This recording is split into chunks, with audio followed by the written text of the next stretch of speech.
रामकृष्ण हरी. श्री तुकाराम महाराज गाथा भाष्य अभंग 56. योगाचे ते भाग्य क्षमा आधी दमा इंद्रिये, अवघी भाग्ये येती घरा देव सोय राजालिया. मिरासीचे म्हणू सेत नाही देत पीक उगे, तुका म्हणे उचित जाणा उगी सिणा काशाला.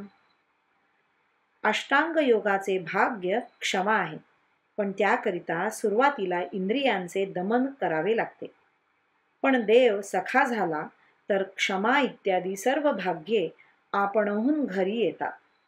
आपल्या मालकीचे शेत आहे म्हणून मशागत आणि पेरणी न करता आपोआप पीक देत नाही. तुकाराम महाराज म्हणतात, ज्यावेळी जे उचित असेल ते तुम्ही जाणा, निष्कारण कशाला कष्ट करता. रामकृष्ण हरी. श्री कृष्णार्पणमस्तु.